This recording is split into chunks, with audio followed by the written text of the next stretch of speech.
Odofo na naba kifani okuma dusia ba ya memene tadi nsem tada takura kakra ba nsem pompopuru ntwameni so maka tro se medi dwumadi bi ato me ho so a mehwe se Ghana ni ya wo de so obeyi sika wa asore de mu nko ade a eni asore na ewo wo mfachiri ho a wumbunu no wo de steady asore no sede wonum sisom se wonum som ne wo som ehia se ebi a doctrine no mekira asore no mra ne wo wakoma hia nko ade a to sa correction no na asori bia efiri sebe amanone ba omanyi mu no san sori no ubenya ne subi ewo omanyi mu reason no me de ba be kire efize ende Ghana no yaye ho se ye de bre bia ye kiri sebe ye mfekire hahan enti abrofo no de na yebedi akiri saa na yakoso a ye nko ache se mi program yi wo hya ase a wudi akiri no wudi akire tie mi kɔ akiri a wo behu se de meka no wom trodo wo behu se de meka no esese se be preduasa so be kwa so ndem dia wo nkɔ de no de wo wasemu ana se wo na eye wo fa hodie eye wo anka se wabrabo so be ka se mbekɔ ana me nkɔ ifi se Ghana three religions ye abosonsom Christosum ena nkramusum no sa som yensa nyina Ghana mraji atum no de ope na wokom mpacho atase enye som bia na mitia na emom se ye betena omanyi mu na se akwanya wo ho se etimete nsori de a abrofo na te nsori ahodo abrofo na te nsori ahodo ede aba omanyi mu tetetete wona na kanso anom penso na asori baaye na wonom de baaye no Bible no ye ba akope nenso asori no de na ye nkura bata bebre na wonom de bre ye mayi mu na adenti na Bible ba akope asori bebre na wonom de bre na ya to correction amomu edi omachia na enne kire a wonom be kire ye no sabe preduasa ye nuanom Ghana fo bi no mahu Bible no eti wonom asori a adwene bi edi yetimu dem amase Ghana ni nko ate asori a na ye condemn asori no wo de ya study asemu ya make se Ghana ni nko ate asori a wo ka kire wonua se okọ asori we ya wonom de ni edin na afama na ye nya nsori kakra nkra Ghana fo na ate no so oni mi program ye chi a wo behu de enti na beti ase se asori na wo kono wo wakoma mu ensem bi a wo de eden wo de ko na eba ne sika yie mu dia ma me papa eni yi sika no ma asori e wo mfechiri ho no wo de obeti mase commercial we na me de eye den ebo program no mo de for the development many other for Christo ni woni mi se sika we wa sondem no eka Ghana mpuntu ho de we nyina ya question we den de ka Ghana mpuntu eni na medum masrew na matufo se wo de usika bebu asori bi na se eti asori no wo mayi mu a e ma Ghana so nya nkoso pa den na Ghana nya nkoso wo fa usika emma asori a yati wo mayi mu no eni na asori a yati wo mayi mu no memu na bomfia enka se nipa ba ko asori den na Ghana nya nkoso e wo asori a yati ni nyina ya ade a program no behu e wo so do the you stay to ya me na ba kefa o me ntaya me di nsem tada kura kakra ba nsempom mpoporo twamani so mafa to me ho so se me beduma boa ama yemu binum a yenim na yegu ensori efri ya mayimu no ya pagya ne ya boa na maburu anya adwuma ye me Facebook page no eye na ba kefa like page no na YouTube nso eye o me nta TV kai se bebre na beti wo dwuma die so enti ye hyase na won saka video no bi pe na wa share ama obi nsaka bi mate enti wo de hyase na share video no hyase na share video no minua me kam wate ase epise ensori bi no wo omanyi mu a wonom 7 preduasa anamontuo e wa asori no mu no ebi hia afutuo mpacho wate ase I can disprove that fact ensori bi no wo omanyi mu a ebi hia afutuo nenso men yeden men condemn Ghana nsori yate ensori binum wo mayima won mu hia futu nenso asori a Ghana ni ate no memfa wano ensi asori no ho se obegu asori no wo me ba bete maseye me ba be kire woni nyina tie ni ye yesi efie bia mensem wom anase efie bia mensem wom kantete no na ye nananom wo a de anwo kora no owo badu bi wo adusa nyina dunum ni ade nyina enti efie bia mensem wom no kire se nipa no wo eboni nsa de mpo abekọ ne fie no ye third born wo ho ena yenso ya modern se na yese efie bia mensem wom nye fie bia na mensem wom efi se bebi wo ha yese 7 previous oba woni nua be ma ne ye wo no ye den ye bo no ye den obitimi bo no eyi akea nti ye babuo no ni nyina no mesan akere mabusua me ma wate ase se wo ye Ghana ni ba se Ghana ni ya ade afo akomedi akire wuti wo ye Ghana ni ba mensunsum wo awunu afidie emfa no nje wodin Ghana ensori binum wo ho a won mu hia futuo na enso e ba ne sikayie mu pa se wo sika wo de kwa aso ndan mu dia. I am telling you, don't waste your money to the churches outside. Yeti Roman na wo na di mfie sei. Yeti Methodist na wo na di mfie sei. Yeti Pentecost tema or December Presby by Basri na wo na wo mfie sei. Mi bisa wo say asori a friend say Anglican e ba na wo na kanso wo mfie sei. Enti sa asori bi no ma banansen na se binum suba ne wonom ne ye bi sabe mpreduasa e bi ene wo wadwen hia no kra mentimi nkondeme because asofo no bebre ho a wonom nya futu a wo betie me metu asofo bebre fo ama wonom atie na ya na Ghana ye ni kwa e fa so present message anasa advice ema obi ye ni kwa a ye fa so de afutu ma obi Ghana ni afutu ye atem de se mbetere ne medi sofo bi atem aka de ye waye na me de wo de ni ma se egu ni nyuma wo ye nyina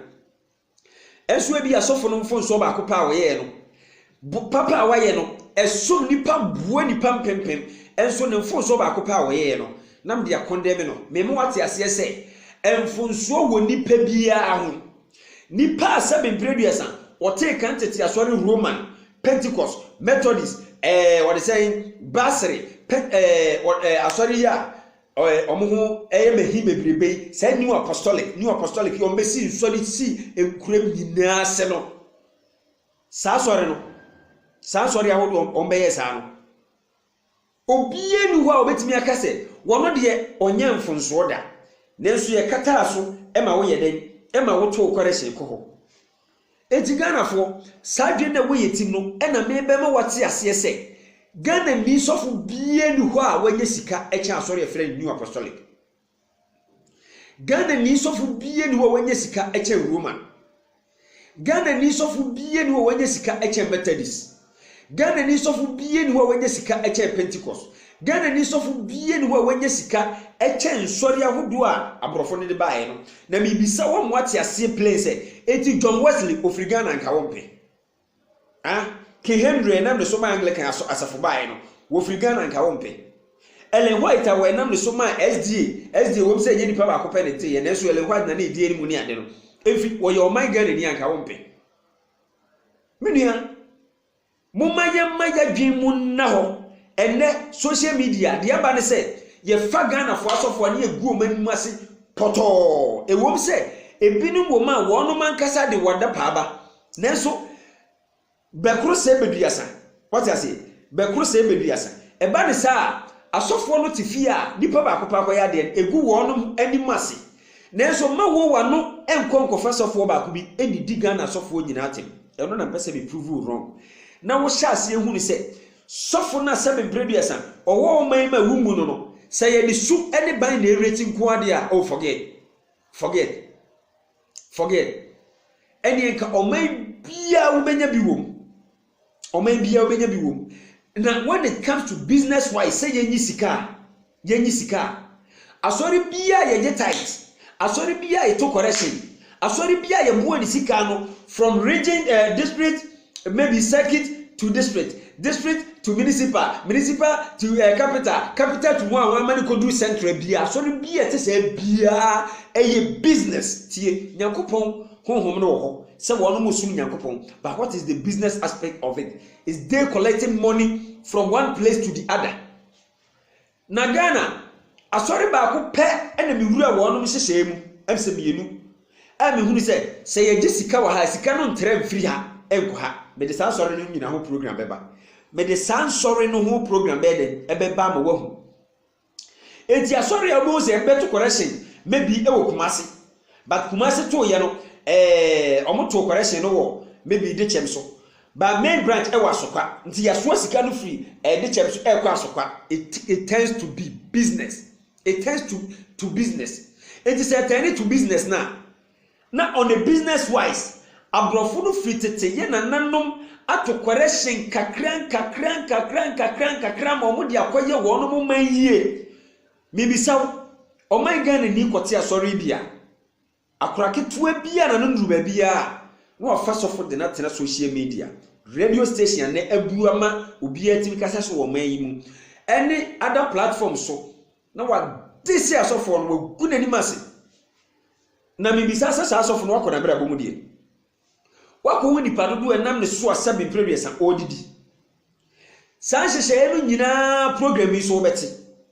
but ne nyina be ka ko wie am wate ase se ba ne sika yi a wo yi tie sika cash get ese Ghana ni ba wo yi sika wa so ndem a menko don't waste your time uti don't waste your time I was asking me to say Roman what took correction wa Ghana e ko Rome what took correction wa Ghana e hiafo twetwe to say Ghana e ko Rome na yebekwa asori wo school dem sa over 15 years 20 years na yepe asondan ya yasen trolleted ya ko Rome Ghana you have to be wise normal politician ama ye sori a ye di yesofo no matem asori e fere say new apostolic besi sori ahodo ma me preach da kokra no besi sori ahodo si o man Ghana mu ye to correction na Switzerland no moji sa sika no ekodura ni bisase sa dan na o besi sisi wa na mo kanfo asonda na efe ebi ti se ship bi ti se aeroplane no sa asonda no mi bisase o monte ho ka dadada asonda nya sebe prebiasa wonum si yo mu se sika fi o ma no sa sori dan no ebubu a me bi dia school dan ye to ball egubi mu that is new apostolic. Iti me mo ate ase se o man Ghana se obi ko suku a tieniye obi wie university a emfa ho se ebia obeba akoya ban adwuma enye for so nkoya ban adwuma opa no koya ban adwuma opa onu akasa bie ni business entrepreneur what ase onu atimi hye bibia ase enye for so se yenko aban ho adenti na Ghana ni bia pese enka wo bia wakọ asofudie biara asofudie biara onko asori bi ti se Methodist Pentecost Roman New Apostolic enen sori bi no ma mo di mugidie akọhyem se no nko na firi Nyankopon no na me be mo ate ase die ade friend Christianity utie ene opa ye de ye what they say no Christianity no enti eno se program no eno na bedikan aba wo nya na bedikan aba wo nya no na hia mi o die hia me ne se usika wuyama asore no utie usika wuyama asore no menko sei sika no e wa asore ya sabe previous sika no ma omayimu upa Duncan Williams asore ajenasare asore ahodo te se Bishop Obinim Ebenezer ene nsori binu ma modi o ma fra Francisco Aten nsori ahodo a ewo omayimu a e bi asabe previous wodi ewumu omo na wuhu omo teachings kura wo mfa nyeme no yen hyase se yegu san sorry na hwe se unemployment se ewo 10% a ebe jump akọ 80% na nipa so de wo ye ni den ade a ye friend se religion uti wo ye nipa den o ye friend bi so nipa no wo ono nso ne kra bi eti ni mu kra no eduru ba bi na komode na eyehwe yeyie ntina osum bi obi ane soma na koma yedai eje no ni nyina ba hu ni program yi so Ghana ni you have to be wise, you have to wake up, stop condemning Ghanaian founded churches and sorry if you man you ma yegu sasofo na nimu ase no moma yenyai moma yentiase se enya force se be previousan obi wi asofodi a onko ye adwuma ewo saa ensori a emfiye mayimu no enti free na ekro eye wusika to correction ewo Ghana asori mu meba ba kire odi entia se medika abrifu kakra eye usika nko a medi obi esuban ne ban ene de enti a wonye den wo mpese obekọ no wo comment a mehu problem di wo problem ba be program a kire na at the end of the program no obeti ase se o my Ghana it's high time we say sorry na de bi every year mu no ye den ye support de enye no ye di nyansa kwan ene kasade ene se bebre bi asankyerkyere pa ene beyi de enye na firim na emum enya atem didie akora bi na no odi sofo atem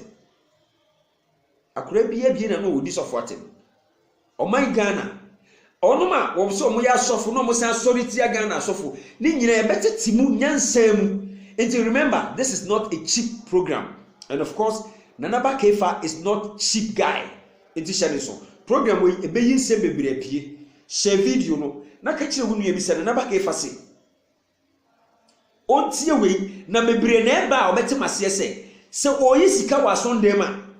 Obeyi e wa sori a yate wo my Ghana mu. Facebook page no eye Nanaba Kefa. YouTube omene nta TV. And natare de shemi YouTube omene nta TV and Facebook no eye Nanaba Kefa YouTube omene nta TV wose tie nsempa